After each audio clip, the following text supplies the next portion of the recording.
Hey everyone, this is Cesar, and today we will solve lead code problem of the day of 9th May.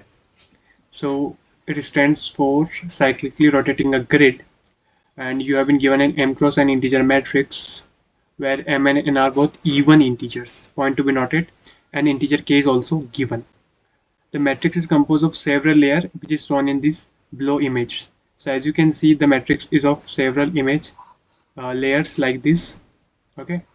So for example, we have been given an m cross n matrix grid, so it can contain several layers inside it, and it can go up to 2 cross 2 because we have been given that m and n are both even integers, so least even integer is 2, right? So it can be 2 cross 2. Okay, moving on. Here it is also said a cyclic rotation of the matrix is done by cyclically rotating each layers in the matrix. Okay, so cyclic rotation means कि हम we can rotate the layer by cyclically, okay, in counter clockwise direction. Okay, so example भी दिया हुआ है यहाँ पर. Let's see the example. So this is one layer, okay, and rotating before rotation and after rotation. So after one rotation, so what will happen? This 2 will move here, 3 will move here, and 4 will move here. In the same way, in each layer, the rotation will happen like this. Okay, so as you can see, after rotation, what happened? That 2 has come over here, 3, 4, 5, 6. So each number is moved to its right in counterclockwise direction. Okay, so हर एक number जो है वो left की तरफ move हो चुका है counter clockwise direction में, और सेकंड लेयर में भी इसी तरीके से मूव हो रहा है ये. ठीक है. Now okay, so we have to return the matrix after applying k cyclic rotation to it. So हमको एक मैट्रिक्स के अंदर लेयर्स में k साइक्लिक रोटेशन कर कर वापस करना है, वापस रिटर्न करना है. Okay, now let's see the examples given to us. So for example, before this grid is given to us and here k equal to 1, so the grid is 40, 10, 30 and 20. Okay, 2 cross 2, and this is the only layer possible over here. Okay, so after rotation k equal to 1, what will happen? So the 40 will go down over here, 30 will here, 20 will here, and 10 will here. So every value has moved counterclockwise by one position in that layer. In the same way, the second example is also given to us. So it is 4 cross 4, right? So k is given to us 2 over here. Okay, so k is given to us here 2. So what will happen? So this 1 will move over here, 5 over here, 9 over here, 13 over here, 14 over here. So this in this layer you can see. So every number is rotated after one rotation. So this is after one rotation, and if you see after second rotation, this is the grid. Okay, now so let's understand this question. How can we solve this question? So let's take this example only, right? Let's take this example and 60. Okay, so this is 4 cross 4. Okay, so m and n over here are 4. So it is also mentioned in the question that m and n are always integer. Okay, and the layer will come like this is one layer, this is another layer, and इसके beyond possible नहीं है because 2 cross 2 is the least one, right? Okay, okay, So how do we solve this question? So can we have, if if if it would be, have been given an array, uh, अगर ये array होती, for example अगर मेरे पास ये एक array दी हुई होती 1 2 3 4 8 like this, if I talk about the layers only, like this, right? अगर मेरे पास ये ऐसे array दिया हुआ होता और मुझे बोला गया होता है कि आपके पास ये array है और आप इसको 2 पोजीशन से रोटेट कर लो। सो 2 पोजीशन से रोटेट करने का मतलब क्या हुआ यहाँ पर कि मैं क्या करूँगा, एक बार मैं रोटेट करूँगा तो 1 पीछे चला जाएगा, 2 3 4 8 12 16 15 14 13 9 5 and 1, right?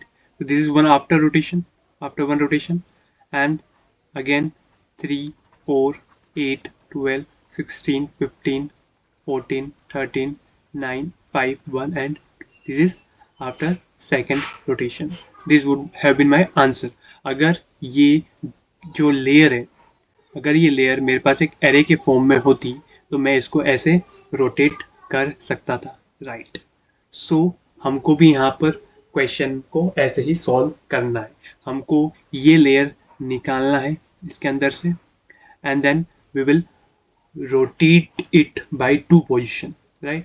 So we will not simulate like this. What we will do is, like for example, we have to rotate by 2 position, right? हमको इसको 2 पोजीशन से रोटेट करना था, तो हम क्या करेंगे, what we will do, we will directly go to that index, right? We'll directly go to that index, and from here we will pick the array and put it here like this, and जो remaining element है वो इसके पीछे हम डाल देंगे। सो इसी तरीके से हम इसको सॉल्व कर सकते हैं, राइट? ये हमारा क्वेश्चन होता अगर हमको एक सिंगल एरे दिया होता और हमको बोला होता कि k इक्वल टू 2 से इसको रोटेट कर दो। So what we will do, we will go to this end directly this index, copy the elements into the new position, और जो बचे हुए रिमेनिंग एलिमेंट्स होते हैं वो पीछे हम डाल देते हैं और ये हमारा आंसर हो जाता है। This would have been our answer. Okay, so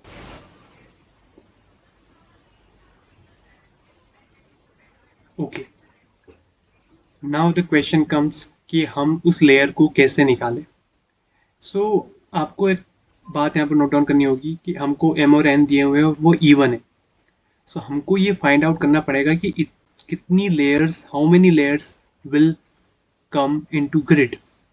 For example, here it is 4 cross 4. So after that, this layer will come, which is 2 cross 2, right? For example, if I would have been given 6 cross 4 layer, like the above in question, this is 6 cross 4, right? So इसमें कितनी layer possible हुई 6 cross 4 में? As you can see over here, 6 cross 4 is one layer. I mean 6 cross 4 is a grid given to us. So उसमें कितनी layer possible हुई? 2, right? और जो second वाली है इसका साइज क्या होगा? इसका साइज क्या होगा? इसका साइज होगा 4 cross 2, right? 4 cross 2. So as you can see that it is -2, right? It is -2. 6 minus 2 4, 4 minus 2 is 2. So जो लेयर्स हमारी निकलेगी, जो ग्रिड उससे बनेगी, उनकी साइज कैसे निकलेगी? We will do -2, right? तो अगर 6 क्रॉस 4 है तो इसके नेक्स्ट लेयर का जो साइज होगा वो कितना होगा? 4 cross 2, right? And the next will not be possible because this is the smallest layer, smallest grid possible, because यहाँ पर 2 is the smallest, right?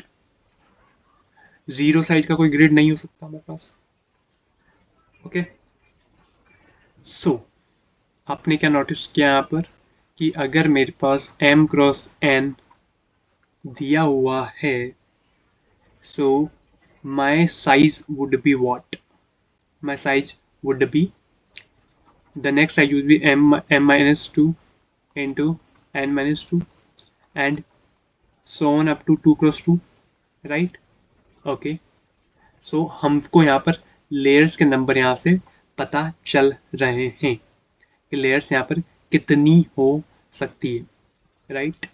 Oh, now let's find out the number of layers. How many number of layers will be possible? So if I'm saying कि अगर मेरी grid m cross n है, right? m cross n है, so for example यहाँ पे 4 cross 4 था और तो मेरी ग्रिड कितनी हो गई, 1 और 2, राइट? वो किस पे डिपेंड कर रहा है? वो किस पे डिपेंड कर रहा है कि मेरे किसी भी एक कॉलम हो गया या फिर रो हो गया, रो इनटू कॉलम, किसी भी एक की जो साइज है, राइट, उस पर डिपेंड करेगा। जो स्मॉलेस्ट इसमें होगा, जो स्मॉलेस्ट या तो नंबर ऑफ रो स्मॉलेस्ट है या नंबर ऑफ कॉलम स्मॉलेस्ट है, उसके ऊपर डिपेंड करेगा। So my number of layers will be math dot mean m, n, right? जो भी इसमें इन दोनों में से जो भी स्मॉलेस्ट होगा divide by 2। For example 6 cross 4 में smallest 4a, 4 divide by 2, so 2 layers is only will have been possible because हर बार 2 से कम हो रहा है लेयर, राइट? हर बार जो साइज है वो 2 से कम हो रही है। सो हमारा जो स्मॉलेस्ट नंबर इसमें होगा उसको अगर हम डिवाइड बाई 2 कर दें तो हमारे पास नंबर ऑफ लेयर्स निकल के आ जाती है। सो फॉर एग्जाम्पल अगर कुछ भी साइज होता, 10 क्रॉस 6 भी क्यों ना होता, so 6/2 only 3 layer would have been possible here. अगर मेरे पास 12 इंटू समथिंग लाइक दैट 14 भी होता तो इसमें कितनी लेयर पॉसिबल होती? इसमें 6 लेयर ही पॉसिबल होती।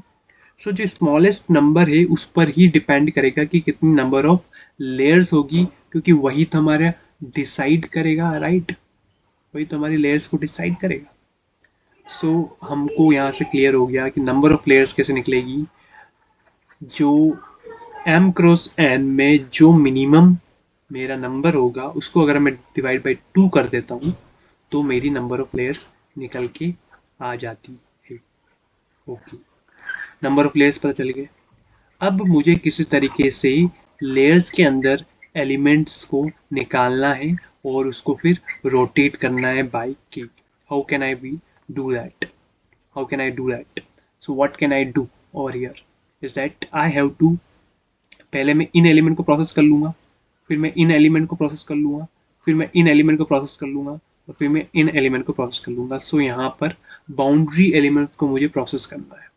सो क्या आपको स्पाइरल मैट्रिक्स का कोड पता है क्या? राइट, उसमें भी हमको ऐसे ट्रेवल सेल करना होता है और वहाँ पर भी सेम मेथड हम यूज़ करते हैं। सो वहाँ पर जो वही लॉजिक यहाँ पर भी हमको यूज़ करना पड़ेगा। So will divide our grid into top, right, bottom and left. So पहले हम टॉप के एलिमेंट उठाएंगे, फिर राइट के एलिमेंट उठाएंगे, फिर बॉटम के एलिमेंट उठाएंगे, फिर लेफ्ट के एलिमेंट उठाएंगे। तो इसी तरीके से हम इसको सॉल्व करने वाले हैं, राइट? आप सोच रहे होंगे हमने नंबर ऑफ लेयर्स क्यों निकाले? बिकॉज इट विल डिसाइड कि हमारा लूप कहाँ तक चलेगा। Because if you can notice, so हम स्टार्ट हमेशा 0,0 से करेंगे, राइट? हम यहाँ से स्टार्ट कर रहे हैं, फिर हमारा नेक्स्ट लेयर 1,1 से स्टार्ट होगा, इसके बाद जो नेक्स्ट लेयर आएगा वो 2,2 से स्टार्ट होगा, राइट? सो इस तरीके से हमारा लूप जो है, हमारा हर लूप जो है प्रोग्रेस करता जाएगा। ओके, कब तक करेगा? जब तक जितनी उसकी साइज होगी, right? Okay, now let's see how the loop will proceed. So this is my 0,0, this is my 0,n minus 1, this is my m minus 1, n minus 1, and this is my m minus 1, 0. Okay, तो सबसे पहले हम क्या करेंगे, जितनी number of layers है उतनी बार हम लूप चलाएंगे, उतनी बार हमको एलिमेंट्स को निकालना पड़ेगा। सो हम l इक्वल टू 0 से स्टार्ट कर लेते हैं टू नंबर ऑफ लेयर्स, जितने भी नंबर ऑफ लेयर्स है वहाँ तक हमको करना पड़ेगा। ठीक है, सही है। अब हमारा टॉप कहाँ से स्टार्ट हो रहा है, यहाँ से स्टार्ट हो रहा है 0,0 से। तो व्हाट विल डू कि top 0 and the left is 0। तो this is my top left, right, this is my top you can say top right, okay, this is my bottom right और this is my bottom left। तो ये हमारे 4 variable है और यही हमको very करेंगे, राइट। इधर हमारा टॉप फिक्स रहेगा और जो एक तरीके से ये लेफ्ट वाला मूव करेगा वेरिएबल और कहाँ तक जाएगा, आर वाले वेरिएबल तक जाएगा। ठीक है, इसी तरीके से इधर हमारा जो है आर वाला वेरिएबल वेरी करेगा, राइट, और यहाँ पर यहाँ तक हो जाएगा। सॉरी, आर वाला वेरिएबल फिक्स रहेगा, टॉप वाला वेरिएबल यहाँ पर वेरी करेगा। In the same way here मेरा जो है बॉटम वाला फिक्स रहेगा, वो आर एल तक जाएगा। हियर मेरा जो है लेफ्ट वाला वेरिएबल फिक्स रहेगा और मेरा बॉटम जो है वो टॉप तक जाएगा। इस तरीके से हमको वेरिएबल्स को डिफाइन करना है। ठीक है, अब टॉप हो गया 0 से, लेफ्ट हो गया 0 से, मेरा बॉटम कहाँ क्या रहेगा, स्टार्ट कहाँ से होगा bottom. Bottom value will be as you can see m-1, right, m-1, and my right value will be what, right की वैल्यू कहाँ से स्टार्ट हो रही है, as you can see it is n-1। But here is a catch कि ये values जो हैं वो सिर्फ टॉप लेयर के लिए, मतलब जो सबसे ऊपर वाली लेयर्स हैं उसके लिए सही है ना। जब मैं सेकंड लेयर की बात करूँगा, सेकंड लेयर में वैल्यू चेंज हो जाएगी, इसकी वैल्यू क्या हो जाएगी 1,1 हो जाएगी। ठीक है, इसकी वैल्यू भी कुछ हो जाएगी 1, और एक कम कर देंगे n-2 समथिंग लाइक दैट। सो हमको हमेशा ये वैल्यूज जो हैं वापस सेकंड लेयर के लिए भी निकालनी है। तो हम क्या कर सकते हैं, तो चूंकि हम यहाँ पर ऊपर एक लेयर लूप चला ही रहे हैं और यहाँ पर l इक्वल टू 0, सेकेंड वाली जो लेयर है वो 1,1 से स्टार्ट होगी, इसके बाद जो लेयर है वो 3,3 से स्टार्ट होगी। तो क्यों ना हम इसको l ही सेट कर दें, क्यों ना हम इसको l ही सेट कर दें, राइट, क्यों ना हम इसको l सेट कर देते हैं। ठीक है, अब और जो साइज भी है वो डिपेंड करेगी जो लेयर है ना, लेयर पर। तो हम क्या कर सकते हैं, इसको हम ऐसा कर सकते हैं क्या, can we do it like that, कैसे, हम इसको कर देते हैं m-l-1, n-l-1, right, like that। For example, let's understand this by an example। For example, यहाँ पर मेरा जो बॉटम होगा वो कितना होगा, अगर ये 4x4 है, सो मेरा बॉटम यहाँ पर होगा 4, और अगर l यहाँ पर 0 है, 4 - 0 - 1 which is 3। In the same way यहाँ पर भी वो 3 होगा एंड राइट भी मेरा 3 होगा।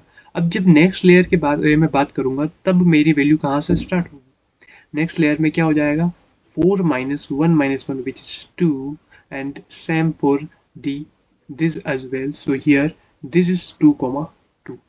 So as you can see, this is how we defined the variable, okay, और यहाँ पर वैल्यू हम निकालते जाएंगे। So लेट्स, ये वैल्यू हमने वेरिएबल्स ऐसे डिफाइन कर ली। अब हमारा यहाँ पर लूप चलेगा। लूप कैसे चलेगा, लूप कैसे चलेगा, पहले हम ये वाला ऊपर वाली लेयर के लिए लूप चलाएंगे, फिर हम इसके लिए चलाएंगे, फिर हम इसके लिए चलाएंगे, फिर इसके लिए। तो इस तरीके से वो लूप चलने वाला है। ठीक है, सो जब हम ये कर लेंगे, आफ्टर डूइंग दिस, सो क्या करेंगे हम, 4 हमने ऊपर वाली लेयर के लूप चलाया, फिर हमने नीचे वाली जो हमारी राइट वाली लेयर है, फिर उसके लिए, फिर सेकंड के लिए, फिर इधर जो हमारा लेफ्ट में उसके लिए। ये करने के बाद हमने क्या करा, अब हम वैल्यूज किसी एक एरे में स्टोर कर लेते हैं। जो एरे हम ये जो वैल्यू निकलेगी किसी एरे में हम इसको स्टोर करवा लेंगे। ठीक है, एरे में स्टोर करवाने के बाद हम क्या करेंगे, अब हम सेम एक और नई आंसर ग्रिड बना लेंगे और उसमें जो वैल्यूज हमको रोटेशन के बाद सिंपल, जब ये क्वेश्चन ऐसा बन जाएगा कि एक अरे आ गई, उसको के पोजीशन से रोटेट कर दो। तो हम क्या करेंगे, के पोजीशन पे जाके ये वैल्यू हम डाल देंगे हमारी नए पोजीशन पर और पीछे वाली वैल्यू यहाँ डाल देंगे। तो इस तरीके से फिर हम उसको कॉपी कर देते हैं। अगर लेट्स सी द कोड, उससे और भी ज़्यादा क्लियर हो जाएगा। Okay, so here is the code. So as you can see over here, this is our code. Let me zoom this. Okay, so let's zoom this a little larger over here. Okay, this is way too large. Yeah, okay, now I think it is clear. Okay, so हमने क्या किया, सबसे पहले हमने रोज और columns में हमने क्या करी, लेंथ निकाल ली ग्रिड की। एक आंसर हम ग्रिड बना रहे जिसमें हम आंसर को रिटर्न करेंगे। और देखो नंबर ऑफ लेयर्स कैसे निकाला, मेथड मीन इन दोनों में से जो छोटा होगा उसको डिवाइड बाई 2 हमने कर लिया। हम ऊपर वाला लूप चला रहे हैं, जितनी नंबर ऑफ लेयर्स होगी उतने तक। और यहाँ पर हमने जो 4 वेरिएबल्स मैंने बोला था कि टॉप को हम डिफाइन करेंगे लेयर के साथ। हम क्यों कर रहे हैं ऐसा, कि हमारी जो पहली वाली लेयर है वो 0,0 से स्टार्ट हो रही है, एंड सेकेंड वाली फिर 1,1 से स्टार्ट होगी, फिर 2,2 ऐसे। और बॉटम वाला जो है वो row minus layer -1 and column minus layer -1। ऐसा हम क्यों कर रहे हैं, because the size will reduce for each layer. और हम एक लिस्ट बना लेते हैं एरे जिसमें हम वैल्यूज डालते जाएंगे। तो फॉर एग्जाम्पल टॉप रो, तो टॉप रो में क्या होगा, हमारा टॉप तो फिक्स रहेगा, बट जो हमारा कॉलम है वो चेंज रहेगा। वो कहाँ से कहाँ तक जाएगा, लेफ्ट से लेकर राइट तक जाएगा। ठीक है, मैंने बताया था ना, लेफ्ट से लेकर राइट तक जाएगा। ये यहाँ से ये लेफ्ट से लेकर राइट तक जाएगा। इसी तरीके से यहाँ पर राइट कॉलम जो होगा हमारा। अब देखो यहाँ पर थोड़ा सा ध्यान देने वाली बात है, क्योंकि चूंकि हम इसको ऑलरेडी प्रोसेस कर चुके थे, 12 को ऑलरेडी प्रोसेस कर चुके थे, तो जो नेक्स्ट वाला है वो 16 होगा। इसलिए यहाँ पर हम क्या कर रहे हैं, टॉप प्लस 1 कर रहे हैं। और ये कहाँ तक जाएगा, बॉटम तक जाएगा। और हम इसको एरे में स्टोर करवा रहे हैं। इसी तरीके से हमारा जो बॉटम रो है वो भी यहाँ पर जो है r-1 से स्टार्ट होने वाला है। r-1 से स्टार्ट होगा और ये जाएगा लेफ्ट तक। ठीक है, माइनस माइनस कर देंगे, इसको हमने स्टोर करवा लिया। And the same way for the left column हम क्या करेंगे, बॉटम -1 से स्टार्ट करेंगे और हम यहाँ तक जाएगा टॉप। टॉप की वैल्यू ऑलरेडी यहाँ पर आ चुकी थी, यहाँ पर हम ले चुके हैं वो वैल्यू, इसलिए हम क्या करेंगे, यहाँ पर r टॉप r-1 और यहाँ पर हम उसको एरे में डाल देंगे। ये सब प्रोसेस करने के बाद हम क्या करेंगे, हमारे पास एक एरे आ जाती है जिसकी साइज लेंथ ये हो जाएगी। अब हमको क्या करना है, के पोजीशन से रोटेट करना है। So it would have been possible, ऐसा हो सकता है कि के की जो साइज है वो लेंथ से बड़ी हो। सो इन दैट केस हम क्या करेंगे, इसको परसेंट कर देंगे। ऐसा क्यों कर रहे हैं कि के की साइज अगर बड़ी है तो उस पर रोटेशन का कोई ज़्यादा इफेक्ट नहीं पड़ेगा। बिकॉज अगर मान लो के की साइज है 5 एंड और मेरा लेंथ तो है 3, मेरा लेंथ 3 है, तो मैं 3 साइज के एरे को 5 बार रोटेट करूंगा तो एक बार ऐसा होगा कि सेम रिपीट हो जाएगा। मान लो ये मेरे 3 साइज की एक एरे है और अगर मैं इसको 5 बार रोटेट कर रहा हूँ, तो अगर मैं 5 बार रोटेट करूंगा तो ऐसा हो सकता है कि 1 2 3 फिर से आ जाएगा, राइट। 3 बार रोटेट करने के बाद 1 2 3 रिपीट होगा। तो इसलिए हम क्या कर रहे हैं, इसको साइक्लिक रोटेशन को कम करने के लिए हम क्या करते हैं कि 5 को हम जो है, हम के को क्या करेंगे, 5% 3 कर लेंगे। 5% 3 मतलब हम इसको 5% 3 कितना आएगा, 2 आएगा। तो 2 बार रोटेट करने पर जो आंसर आएगा वही 5 बार रोटेट करने पर आंसर आएगा। तो इसलिए 5 बार रोटेट करने के बजाय हम क्या करेंगे, उसका हम परसेंटाइल जो हम क्या कर लेते हैं, ये रिमाइंडर निकाल लेते हैं, उतना ही शिफ्ट हमको करना पड़ेगा। ठीक है, और हमारा इंडेक्स हम क्या करेंगे, उस इंडेक्स पर पहुंच जाएंगे। उस इंडेक्स पर पहुंचने के बाद हम उसको डायरेक्टली वही वाला, अब यहाँ पे टॉप रो चलाएंगे, वही सेम ऊपर जो लूप है वैसे करा, पर हम क्या करा, वहां से एलिमेंट को उठाया और उस पोजीशन पर डाल दिया, आंसर में उस ग्रिड पे डाल दिया। और इंडेक्स जो है अब प्लस प्लस ना होते हुए अब यहाँ पर इंडेक्स जो होगा वो +1% लेंथ होगा, क्योंकि हमको साइक्लिक जाना है। और जब भी साइक्लिक जाना होता है तब हम परसेंटाइल का सिंबल का यूज करते हैं रिमाइंडर्स के लिए, ताकि वो साइक्लिक रोटेशन है रहे और लेंथ के अंदर ही वो हमेशा रहे। तो इससे ये इंश्योर रहेगा कि वो जो है इंडेक्स है वो हमेशा लेंथ के अंदर रहे, और हमारा साइक्लिक रोटेशन वैसे ही राइट के लिए कर लेंगे, ऐसे बॉटम के लिए कर लेंगे, ऐसे लेफ्ट कॉलम के लिए कर लेंगे, और हम आंसर को रिटर्न कर देंगे. So I hope you like this video. Thank you very